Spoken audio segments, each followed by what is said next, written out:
A'udzubillahi minasyaitonirrajim. Bismillahirrahmanirrahim. Alhamdulillahirabbil alamin wassalatu wassalamu ala asyrafil anbiya wal mursalin wa ala alihi washabihi ajmain. Assalamualaikum warahmatullahi wabarakatuh. Alhamdulillah bersiaran lagi kita pada program kuliah lah slot khas di Masjid Az-Zubair. Insya-Allah alhamdulillah. Kalau sebelum ni kita bersiaran pada waktu subuh, nampaknya atas permintaan kita kena bersiaran pada waktu Zuhur. Alhamdulillah lah sebelum Zuhur, tazkirah sebelum Zuhur kan. Jadi semoga program-program kita ni akan dapat manfaat lah daripada semua. Okey, sambil-sambil tu kita boleh share banyak-banyak bersama dengan kawan-kawan kan. Dan kita share dan tag orang ramai, terutama dekat office-office. Sambil bekerja, kita boleh dengar lah kuliah-kuliah. Alhamdulillah sebagai manfaat lah untuk kita. Yang keduanya, siapa yang duduk dekat rumah sambil nak masak tu, sambil nak buat kerja, sambil menguruskan rumah tangga, ataupun yang kerja daripada rumah sekarang, kita tahu ada juga lagi yang masih kerja daripada rumah, maka bolehlah juga tag dan share bersama dengan kawan-kawan. InsyaAllah hari ini saya akan bincangkan tajuk berkaitan dengan lelaki. Biasanya saya, Ustazah Asma Husin, akan bawa tajuk berkaitan dengan wanita. Tapi hari ini saya nak bawa tajuk berkaitan dengan lelaki. Ciri-ciri lelaki naungan syurga. Sebab apa saya nak bawa tajuk pasal lelaki? Kerana kita dapati sejak sekian lama kita telah melakukan program Empowerment of Women di Malaysia. Dan nampaknya wanita ni banyak yang berpengetahuan, dah mula tahu hak dan buat tuntutan macam-macam, telah diperkasakan diri kan. Namun begitu, kalau kita nak anggota keluarga selamat, dilindungi, sebenarnya tak boleh nak perkasakan semata-mata wanita, tapi kena perkasakan secara keseluruhan. Dan kita nampak program-program pemerkasaan wanita, kanak-kanak sangat giat diadakan, tapi program pemerkasaan lelaki tu agak kurang. Jadi sekarang saya nak membincangkan tajuk berkaitan dengan lelaki, tapi daripada perspektif wanita. Jangan rusing. Saya tak akan hentam tuan-tuan dan puan-puan. Tak ada. Ini bukan program hentam-hentam. Tapi sebenarnya kita nak kembalikan lelaki-lelaki ke dalam track kepimpinan yang betul. Sebab lelaki ni adalah pemimpin. Sama ada dalam rumah tangga, dalam masyarakat, di peringkat negeri, di peringkat negara. Lelaki memainkan peranan yang sangat besar. Apabila lelaki meninggalkan tanggungjawabnya, mengabaikan posisi-posisinya, mencuaikan hak dan tanggungjawabnya, ketika itu kita akan nampaklah bagaimana masyarakat kita akan mula menuju kepada keruntuhan. Sebab tu hari ini kita nak bincangkan tentang lelaki, tapi daripada perspektif wanita. Biasanya orang akan bincang lelaki daripada perspektif lelaki, tapi hari ini mungkin perspektif dia agak berbeza. Okey, sambil-sambil tu tuan-tuan dan puan-puan boleh share banyak-banyak kepada kawan-kawan di luar sana lah. Dan kita ucap terima kasih banyak-banyak juga kepada penganjur pada hari ini. Dan di samping itu kita ada sediakan link. Kalau misalnya tuan-tuan dan puan-puan ingin menyumbang, bersedekah. Macam lagi 2 hari adalah sedekah Jumaat. Jadi kita ambil peluang lah untuk menyumbang kepada pengurusan dan pembangunan masjid ini. Okey, baiklah. Bila bercerita tentang lelaki naungan syurga, kita mulakan dulu dengan surah Al-Ahzab ayat 35. Bismillahirrahmanirrahim. Di sini Allah menceritakan tentang ciri-ciri lelaki dan wanita yang dinaungi syurga, yang akan dapat balasan yang amat hebat daripada Allah SWT. So, saya bacakanlah beberapa ciri lelaki yang disenaraikan di sini. Pertama, muslimin. Muslimin ni maknanya apa dia? Orang lelaki yang sanggup menyerahkan jiwa, raga dan menyerahkan, mengorbankan dirinya dan menyerahkan kepada Allah Subhanahu Wa Taala. Orang yang surrender themselves towards apa dia? Ubudiyah terhadap Allah Subhanahu Wa Taala. Ini sebenarnya orang yang Islam, muslimin. Kena ada lelaki yang bersifat muslimin. Ini ciri-ciri lelaki naungan syurga. Maknanya apa? Apabila kita menyerahkan diri kita betul-betul kepada Allah, maka tak kiralah ranjau dan duri dan cabaran kita akan sanggup buat. Walaupun benda itu menuntut kita meninggalkan cara lama kita, meninggalkan keseronokan kita, meninggalkan kekayaan kita, kita akan buat juga. Sebab apa dia? Sebab kita telah wakafkan diri kita terhadap Islam. Okey, itu pertama, orang Islam, muslimin, lelaki muslimin. Ciri yang kedua pula disebutkan dalam surah Al-Ahzab ini ialah orang mukminin. Mukminin ni bukan setakat mereka sanggup menyerahkan diri, mewakafkan diri terhadap Allah Subhanahu Wa Taala, ikut segala apa yang Allah suruh, tinggalkan apa yang Allah larang. Tapi mukminin ni pula dia mengubah cara hidupnya dengan cara hidup Islami. Udkhulu fis-silmi kafah. Sebagai seorang lelaki, kita ni, bukan kita lah, tuan-tuan semua adalah mempunyai tanggungjawab yang besar. Terutamanya diangkat menjadi khalifah. Perempuan pun diangkat menjadi khalifah, lelaki lebih-lebih lagi. Kerana lelaki ni adalah pemimpin utama dalam masyarakat. Jadi apabila dalam keadaan itu, lelakilah yang kena memandu segala perubahan, segala jihad untuk memastikan yang kita ni mampu berubah dan seterusnya istiqamah dengan cara hidup Islami. Sama ada dari sudut akidah, syariah dan akhlak. Sebenarnya tuan-tuan, bukan mudah kita nak meninggalkan akidah yang telah kita anuti sekian lama. Katakanlah kita ni Islam, tapi ramai juga di antara kita ni masih lagi tidak percaya sebetul-betulnya qada qadar daripada Allah Subhanahu Taala. Masih berkira-kira dengan rezeki Allah, masih berkira-kira dan mengukir dengan takdir Allah Subhanahu Taala dan tak boleh terima takdir. Ini sebenarnya Allah nak uji kekuatan iman seseorang dan dia berkait rapat dengan akidah kita. Orang yang mempunyai akidah yang teguh dan mantap kepada Allah boleh menerima takdir yang Allah tentukan, boleh menerima segala apa yang Allah taklifkan atas dirinya dan akan berusaha melakukan sedaya yang boleh untuk memastikan segala tanggungjawab yang Allah letakkan atas pundak kepalanya, tanggungjawabnya akan dilansaikan dengan sesempurna yang boleh. Inilah sebenarnya semangat lelaki yang kena ada. Merubah dirinya, merubah sekelilingnya, merubah orang yang di bawahnya ke arah mana?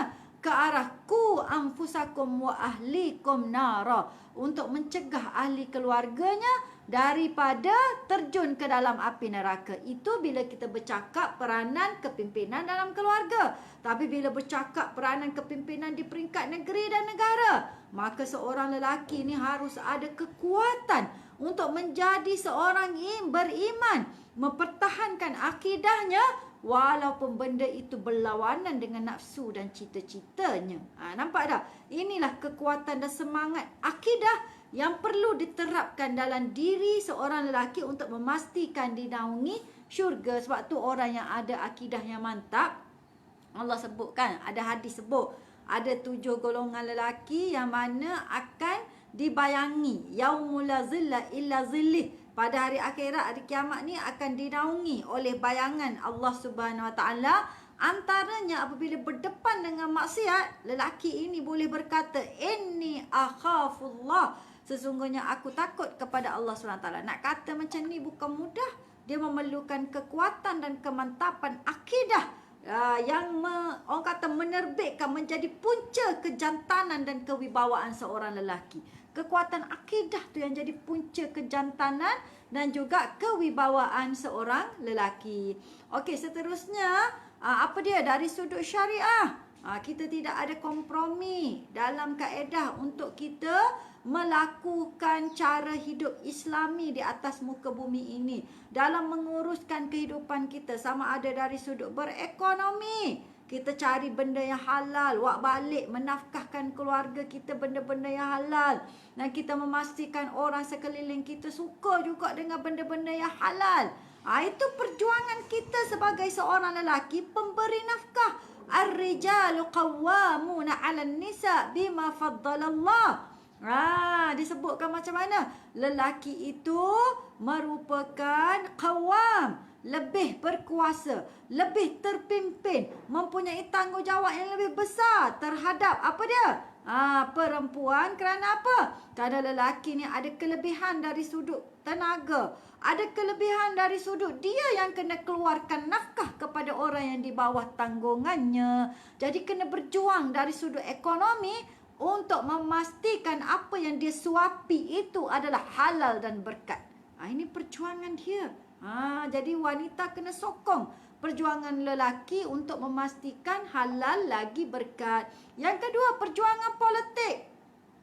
Bila kita bercakap tentang kepimpinan, tak boleh lari daripada kekuatan menguruskan politik cara Islami. Kita sebagai pemimpin, macam mana kita nak takbir orang bawah? Macam mana kita nak uruskan kekuatan dan kelemahan kita? Bagaimana kita nak pastikan yang tanggungjawab kita dilansaikan dengan jayanya? Bagaimana kita nak pastikan orang yang kita bimbing itu menuju ke arah syurga Allah Subhanahu Wa Taala dan bersungguh-sungguh nak memperjuangkan agama Allah? Itu politik. Jadi sebab itu orang lelaki lebih-lebih lagi lah dia kena fikir soal politik. Orang perempuan kadang-kadang dia kata, saya pening lah ustazah nak fikir buat politik ni. Ni nak ngundi siapa, macam sama je semuanya. Kadang-kadang orang perempuan dia pening. Sebab benda ni bagi dia sangat kompleks. Macam saya ceramah lah, saya ngajar budak-budak kan tajuk politik. Kalau budak lelaki ni mata begini, tak tidur sejam 2 jam saya bercakap tu. Dia orang senyap dengar kalau bab politik. Sebab itu adalah minat. Dan juga kena dengan jiwa orang lelaki. Tapi orang perempuan bila saya ngajar bab politik 2 jam tu tidur semua. Ustazah tak larat dah ustazah. Saya tak faham ustazah. Saya pening. Bukan mudah bagi orang perempuan untuk cerna bab politik. Sebab itu kalau orang lelaki pun tak fikir bab politik. Tak fikir dari sudut pilihan raya contohnya.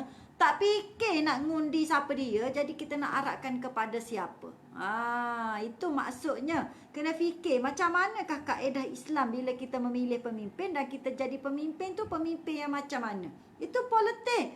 Lepas tu menguruskan apa dia. Pendidikan, teknologi, rumah tangga. Mesti berjuang untuk mengubah cara hidup kita dengan cara hidup Islami. Kalau masih sama lagi sebelum kita ni benar-benar faham Islam, dengan selepas faham Islam tak ada langsung jihad untuk memperkukuhkan cara hidup Islami dalam diri kita, ahli keluarga kita dan lain-lain, maknanya kita bukan betul-betul orang mukmin. Okey, ya ciri yang kedua lelaki orang mukmin. Yang ketiga, orang lelaki ni kena qanitin, kena banyak ibadat. Kena taat kepada Allah Subhanahu Wa Taala. Ati'ullah wa ati'ur rasul wa ulil amri minkum. Sumber kekuatan, kehebatan seorang lelaki ini apabila dia taat kepada Allah Subhanahu Wa Taala. Dia membentuk kewibawaan. Dia membentuk respect orang di sekelilingnya terhadap dirinya. Kerana apa dia? Kerana hubungannya yang kuat dengan Allah Subhanahu Wa Taala. Dia ada prinsip mempertahankan yang benar, menolak kemungkaran, bersungguh-sungguh melakukan kerja Allah di atas muka bumi. Orang ini dia deserve to be respect daripada ahli keluarganya, terutamanya daripada isterinya, daripada anak buahnya, daripada rakyatnya. Jadi punca kekuatan dan kehebatan orang lelaki bukan terletak pada fizikalnya, bukan terletak pada barangnya, bukan terletak pada ganasnya, bukan. Tetapi kerana kekuatan prinsip mempertahankan Islam, kerana kekuatan prinsip untuk memastikan dia dan keluarganya yang di bawah tanggungannya taat kepada Allah Subhanahu Wa Taala. Sebab tu orang lelaki ni kena banyak ibadat. Kan? Bukan setakat ibadat fardu, tapi kena ibadat sunat. Dialah yang menjadi imam dalam keluarga, dialah yang menjadi imam dalam masyarakat. Inilah sebenarnya kekuatan dan kehebatan serta kewibawaan seorang lelaki. Seterusnya was-sadiqin, orang yang membenarkan ajaran Islam dan ajaran Allah Subhanahu Wa Taala. Ni penting. Nak cari orang yang sadiq. Sadiq ni kita ambil iktibar daripada kisah Abu Bakar As-Siddiq. Ini contoh lelaki yang ada terpimpin. Seorang pemimpin masyarakat dibesarkan dalam kehidupan bangsawan dan kekayaan, tapi demi kebenaran sanggup meninggalkan kekayaan dan kehebatan bangsa dia, memilih bersama dengan Rasulullah, menyokong Rasulullah sepenuh hati. Kerana apa dia? Kerana tahu itu benar, dan seterusnya berjuang bersama Rasulullah untuk memastikan agama Allah ditegakkan atas muka bumi. Ini orang yang sadiq, benar pada kata-kata, benar pada hati, benar pada perbuatan. Tapi kadang-kadang kalau kita tengok lelaki dayus, macam mana lelaki dayus? Kata-kata benar kepada Allah, hati benar kepada Allah, tapi perbuatan terus-terusan melakukan maksiat. Kadang-kadang hati benar kepada Allah, tetapi redha orang di sekelilingnya termasuk isteri melakukan maksiat terhadap Allah Subhanahu Wa Taala. Keluar dengan isteri ahli keluarga, tapi kita tengok je isteri duk bergoyang TikTok bagai kan. Ini lelaki dayus. Lelaki dayus ni apabila dia tidak amalkan dalam diri dia sifat as-sadiqin. Percayalah, kalau kita terlibat dengan kedayusan ini, susah kita nak dapat respect daripada orang. Susah kita ni nak dihormati oleh orang bawah kita. Susah kita ni nak diikuti kata-kata kita oleh isteri maupun oleh anak kita. Kerana apa? Kerana kita ni adalah lelaki dayus yang tidak berprinsip terhadap Allah Subhanahu Wa Taala. Sebab itu antara ciri-ciri lelaki naungan syurga apabila dia ada sifat Abu Bakar, terpimpin, mempunyai kehebatan, kekuatan tekad, kesungguhan untuk mengubah suasana. Tapi dalam masa yang sama, Abu Bakar ni terkenal dengan kekuatan ibadat, tahajud dan penyokong hebat dan pelapis kepada Rasulullah sallallahu alaihi wasallam. Inilah ciri-ciri lelaki yang kita dambakan, dan inilah ciri-ciri lelaki naungan syurga. Seterusnya as-sabirin. Tuan-tuan, bukan mudah apabila kita jadi pemimpin. Kita diberi tanggungjawab yang banyak sebagai seorang lelaki. Kadang-kadang atas kepala kita ni ada beberapa tanggungjawab. Bukan kena menguruskan anak dan isteri. Kita juga bertanggungjawab menguruskan ibu dan ayah. Kita juga kena jaga kebajikan ibu bapa mertua. Kita juga sebagai lelaki kena jaga kebajikan adik-beradik perempuan dan adik-beradik di bawah kita. Kita juga kena fikir soal kebajikan pok saudara kita, mak saudara kita. Kita juga kena fikir tentang kebaikan datuk nenek kita. Jadi atas belakang kita dalam keluarga saja ada banyak tanggungjawab. Maknanya di bawah kita ni banyak jentera-jentera yang kita uruskan. Itu dalam keluarga. Apatah lagi di luar bersama dengan masyarakat. Mungkin kita bos dekat mana-mana syarikat. Mungkin kita bertanggungjawab menjadi penyelia dekat mana-mana kilang. Mungkin kita ni adalah ketua kampung. Mungkin kita ni adalah JKKKKK. Betul tak? Sekarang tak ada dah JKKK. Kita panggil MPPKK kan? MPPK. Saya selalu kalau sebut pasal MPP ni pening saya. Dalam parlimen saya sebut je MPPPPPK. Kan? Jadi kalau dulu JKKKK kan? Kita ada tanggungjawab dalam masyarakat. So dengan tanggungjawab yang banyak ni, seorang lelaki perlu dilapik dengan sabar. Sebab itu kuasa talak duduk pada lelaki. Bukan mudah-mudah kita nak menalak orang ni yang kadang-kadang banyak kerenah, banyak ragam. Orang perempuan ni contohnya macam-macam kerenah. Bagi tahu tak kena, tak bagi tahu tak kena, senyum tak kena, tak senyum tak kena. Kadang-kadang kita tak faham apa sebenarnya jentera-jentera kita nak. Tapi sebagai seorang pemimpin, kita kena bijak menanggapi. Kena bijak menyusun jentera. Bijak memahami kekuatan dan kelemahan orang-orang di bawah kita. Tapi yang paling penting, bagaimana dengan seni kepimpinan yang kita ada, kita nak bawa jentera-jentera di bawah kita ini menuju ke jalan yang benar terhadap Allah SWT. Sebab itu, sebagai seorang lelaki kena banyak sabar.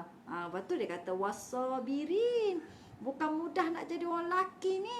Bila Allah bagi tanggungjawab yang banyak, Allah bagi juga sifat kesabaran yang tinggi. Dan sifat kesabaran yang tinggi ni berpunca daripada apa? akal yang sihat, iman yang mantap, nafsu yang terlatih atau tertarbiyah. Kalau 3 ni orang lelaki tak kontrol, bukan mudah nak wujudkan kesabaran. Sebab tu kita nampak sekarang ada jenis lelaki yang tidak menjaga kesabaran dan kewibawaan dia. Sebab kesabaran ni dia lambang kewibawaan seorang lelaki. Jadi cara dia nak tunjukkan kuasa macam mana? Dia lepaskan kuasa dia ikut sesuka hati. Dengan anggapan, inilah orang akan respect aku sebagai lelaki yang hebat. Kalau dia ada kuasa, dia lempang sesuka hati. Saya nak sebutkan gini orang lelaki. Sekali kita lempang anak dan isteri, dia akan, ego tu akan meningkat dan kita tak rasa gerun, tak rasa bersalah lagi untuk buat 2-3 kali.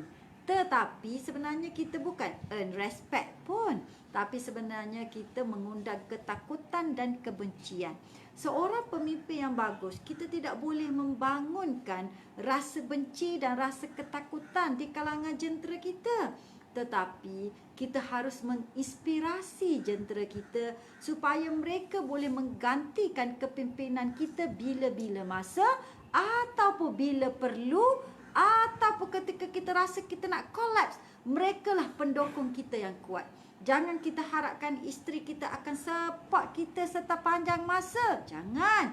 Tetapi isteri yang terdidik, isteri yang ditarbiah baik oleh suami, insya-Allah akan menjadi pendukung kuat bagi seorang suami. Macam mana Khadijah alaihissalam boleh menjadi seorang wanita yang hebat di sisi Rasulullah sallallahu alaihi wasallam? Kerana pendidik dan tarbiyah berpunca daripada Rasulullah sallallahu alaihi wasallam. Sebab tu jangan goyang kaki orang lelaki. Kita kena didik orang sekeliling kita. Walaupun kita ada kuasa, kita ada seorang pemimpin, diberi pula tanggungjawab kepimpinan oleh Allah SWT, tetapi kuasa kita mungkin tak lama. Sebab tu saya sebut tadi, kuasa ini bukan digunakan untuk melenyek dan menzalimi atau nak lepaskan perasaan sesuka hati. Tapi kuasa ini Allah bagi sebagai amanah. Tu satu. Dan kita bukan nak earn. Kita bukan nak wujudkan ketakutan. Kita bukan nak wujudkan kebencian. Nak wujudkan sifat taat membabi buta di kalangan jentera kita. Bukan.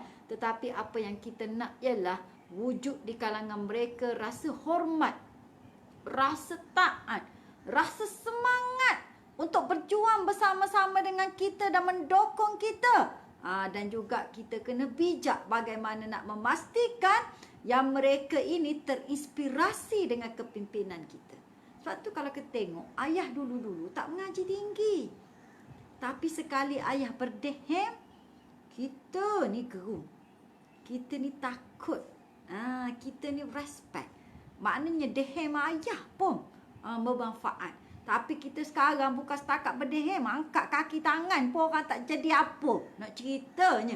Sebab apa? Sebab kewibawaan itu kita bangunkan dan kita latih dengan kepimpinan dengan cara yang tidak betul. Okey, sebab itu orang lelaki kena banyak sabar. Yelah, nak ubah orang ni dia kena satu persatu. Bila kita buat plan strategi, ada plan strategi 3, 5, 10 tahun. Nak sampai kepada 10 tahun tu kena lalu 3 tahun pertama dulu. Nak achieve KPI 3 tahun pertama, banyak ranjau dan duri. Kalau kita tak sabar, kita merengus, kita rasa tak guna dapat isteri macam ni, tukar ambil isteri lain terus contohnya. Tak guna dapat jentera macam ni, kita tukar masuk NGO lain contohnya. Tak jadi. Sebab apa dia? Sebab 3 tahun pertama ni adalah ujian bagi kita nak tengok kita sabar tak tunggu keputusan. Kita sabar tak nak tengok orang tu berubah. Kita sabar tak dalam mendidik jentera-jentera di bawah kita. Inilah pemimpin yang hebat. Orang macam ni lah yang berdehem tu, dehem dia laku. Tu maksud dia. Yang keseterusnya, ciri-ciri lelaki naungan syurga ialah khasyi'in. Orang yang khusyuk kepada Allah SWT. Macam mana khusyuk? Khusyuk dalam solat, khusyuk di luar solat. Kita sebagai lelaki, bukan kita lah, tuan-tuan sebagai lelaki, perlu ada sifat khusyuk yang kuat. Orang lelaki lemah dia kat mana? Orang lelaki lemah dia pada mata. Orang lelaki lemah dia pada nafsu kemaluan. Betul tak? Dua ni kelemahan dia. Jadi, untuk memastikan yang mata dan nafsu kita terjaga, perlulah khusyuk di dalam dan di luar solat. Cuba tuan-tuan bayangkan, bila tuan-tuan solat, macam mana rupa solat tuan-tuan? Tak boleh pandang sesuka hati. Biarlah yang datang tu comelnya, bergolek-golek, bergedik-gedik depan kita. Betul tak? Bergedik-gedik ke, bergolek-golek ke, bisikan halus ke, bisikan lemah lembut ke, bisikan syaitan ke, kita tak boleh dengar, tak boleh peduli. Kita hadap je, fastaqim wajhaka lid-dini hanifa. Maka kita hadap je lah wajah kita, perbuatan kita, hati kita ketika solat, bila lepas kita angkat takbir kepada Allah Subhanahu wa Ta'ala. Dan itu adalah khusyuk. Dan dalam solat kita kena buka mata. Tak kisahlah depan kita siapa dia, tak kisahlah orang cakap apa dia pun, kita kena solat sampai kepada tahiyat akhir dan salam kiri, salam kanan, baru selesai. Kalau di luar solat macam mana ustazah? Pun sama juga. Dah tahu kelemahan kita pada mata, mana kena pastikan mata kita khusyuk. Tapi kalau hari-hari dihidangkan dengan benda yang tak bagus, benda yang merangsang nafsu, dari mata turun ke hati tuan-tuan. Kan? Kalau mata tu menanggapi benda yang maksiat, benda yang jahat, memanglah nafsu akan bergegar. Tapi kalau nak mata tu kita jaga pandangan kita. Kita jaga keliaran pandangan kita, insya-Allah nafsu tu akan jadi nafsu yang tunduk dan khusyuk kepada Allah Subhanahu wa Ta'ala. Saya tak payah ulas panjanglah tentang ini tuan-tuan dan puan-puan, sebab tuan-tuan ni faham dah kalau saya cerita bab khusyuk dari sudut mengawal nafsu. Tuan-tuan tahulah orang lelaki ni dia punya kalah apa dia, dan macam mana nak buat supaya tak kalah. Dan ketika nak kalah tu kita jihad dan lawan juga. Ini baru medan nafsu tuan-tuan, bukan lagi nafsu peperangan. Khusyuk juga maksudnya apa dia? Dia very committed dalam melakukan kerja-kerja Allah. Tuan-tuan dan puan-puan, Rasulullah ni seorang lelaki yang hebat, seorang lelaki yang terpimpin, pemimpin yang hebat dalam rumah tangga, pemimpin yang hebat juga di luar rumah tangga. Bukan setakat pemimpin biasa-biasa, tetapi pemimpin yang mengasaskan sunnah terbesar di sisi Rasulullah sallallahu alaihi wasallam, iaitu apa dia? Membentuk sebuah kerajaan Islam. Sebab bila ada sebuah kerajaan Islam, kerajaan inilah yang menaungi keseluruhan sekecil-kecil kehidupan personal rakyat sampailah sebesar-besar kehidupan bermasyarakat yang membentuk ummah. Suatu kerajaan ni saya kata sunnah terbesar Rasulullah sallallahu alaihi wasallam. Tapi nak jadi seorang susuk tubuh Rasulullah bukan mudah. Rasulullah ada masalah peribadi. Kan? Diuji dengan kematian anak, diuji dengan kematian pendukung yang hebat seperti Khadijah dan Abu Talib. Ada isteri yang banyak pun, adalah isu-isu kekeluargaan, ada isu juga dengan musuh, ada isu dengan sahabat-sahabat, ada isu di peringkat negara, bukan saja di peringkat negeri dan di peringkat masyarakat. Jadi sebenarnya Rasulullah sendiri pun ada masalah peribadi. Tetapi walaupun banyak mana masalah peribadi Rasulullah sallallahu alaihi wasallam, baginda tetap khusyuk, istiqamah dan committed menjalankan kerja-kerja yang lebih utama, iaitu apa dia? Membangunkan ummah sehingga terbentuk kerajaan Islam yang pertama di dunia yang berperlembagaan, iaitu negara Madinah, yang menjadi asas kepada empayar dan tamadun Islam di dunia sampailah kepada kerajaan Melayu Islam kita. Nampak tak? Ini adalah Rasulullah. Kalau tuan-tuan tak nak ikut Rasulullah yang khusyuk dalam melakukan kerja-kerja Allah, kita nak ikut siapa? Sebab itu Rasulullah ni, bila kita cerita lagi hebat, lagi hebat, lagi hebat. Sebab Rasulullah membentuk kepimpinannya atas dasar khusyuk terhadap Allah Subhanahu Wa Taala. Seterusnya mutasaddiqin, orang yang banyak bersedekah. Kita kadang-kadang bila jadi pemimpin, jadi lelaki, kita expect orang akan bagi banyak pada kita. Sebenarnya sebagai seorang lelaki yang hebat juga, kita kena banyak memberi. Kita kena banyak menyumbang. Kita kena rela menyerahkan apa yang kita sayang demi Allah Subhanahu Wa Taala. Sebanyak mana harta yang kita cari, bukan semua harta tu milik kita. Ada hak orang lain dalam harta kita. Lebih daripada hak dan tanggungjawab kita bersedekah pula untuk menunjukkan dan juga menyumbang kepada keberkatan dan ketinggian agama Allah Subhanahu Wa Taala. Orang yang sanggup bersedekah, orang yang sanggup memberi apa yang dia suka, apa yang dia letih-letih cari, inilah lelaki yang dapat melepasi sifat dayus dan pondan. Iyalah, bukan main letih-letih tunggang langgang pagi, petang, siang, malam kerja. Tapi kena bagi kat orang pula. Bukan main letih berhadapan dengan macam-macam isu dalam rumah, luar rumah. Kena menyumbang tenaga untuk agama. Orang yang sanggup buat kerja ini, inilah lelaki yang hebat. Sebab dia melepasi, saya sebut tadi, apa dia? Had seorang dayus, dia melampaui kepondanan seorang lelaki. Nampak tak? Sebut belaka saya ini. Seterusnya, wasaimin, orang yang menahan diri daripada makan dan minum, iaitu puasa. Hebat-hebat lelaki kena ada ketahanan diri yang kuat. Lagi-lagilah lelaki yang suka digoda dengan nafsu, suka digoda oleh sekeliling, suka digoda oleh harta, suka digoda oleh macam-macam perkara. Jadi dengan puasa inilah menjadi perisai nafsu yang hebat bagi orang lelaki, naungan syurga. Seterusnya, wal hafizina furujahum, menjaga kemaluannya. Betapa banyak pemimpin di dunia runtuh akibat godaan nafsu wanita maupun bukan wanita. Kita tengoklah kisah pemimpin Mesir Jamal Abdul Nasir. Kalah kerana godaan seorang wanita dan akhirnya dibunuh oleh generalnya sendiri yang disayangi. Sebab apa? Tak tahan tengok buat keputusan tu terlalu melampaui batas. Kerana apa dia? Punca dia satu saja, digoda dan terpesona oleh wanita perisik yang jahat. Ini kisah benar dan ada banyak lagi kisah-kisah di dunia. Lelaki ini tunduk kerana apa dia? Nafsu, lempias, syahwat yang tidak terkawal walaupun pada peringkat awalnya hebat. Saya nak ceritalah contohnya. Antara faktor lah kegagalan usahawan Bumiputera. Sebab apa dia? Bila dia rasa kaya, rasa hebat sikit, tak okey lagi. Tapi rasa hebat sikit, dia pun cari rumah besar, kereta besar. Isteri pun mulalah berbesar-besaran. Ni saya nak ceritanya kesukaan dunia.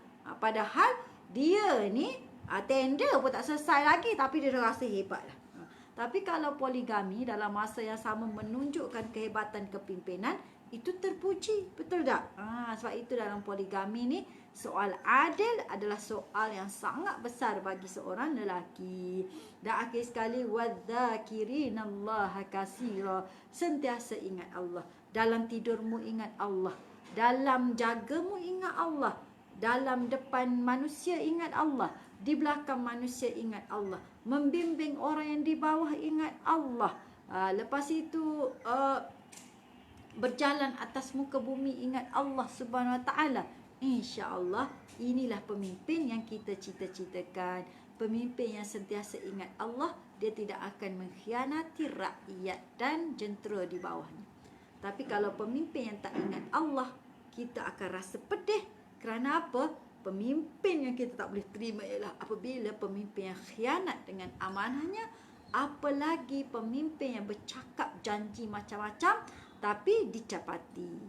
Sebab itu sebagai seorang pemimpin lelaki, banyak-banyaklah zakirina ilallaha katsira. Zakirina Allah katsira, banyak-banyak ingat Allah Subhanahu taala. Dan Allah sebutkan dalam surah Al-Ahzab ini, a'addallahu lahum maghfiratan wa ajran azima. Bagi lelaki-lelaki ini Allah akan sediakan kepada mereka keampunan dan balasan yang sangat agung dan besar. Wahai lelaki, jom bangkitlah.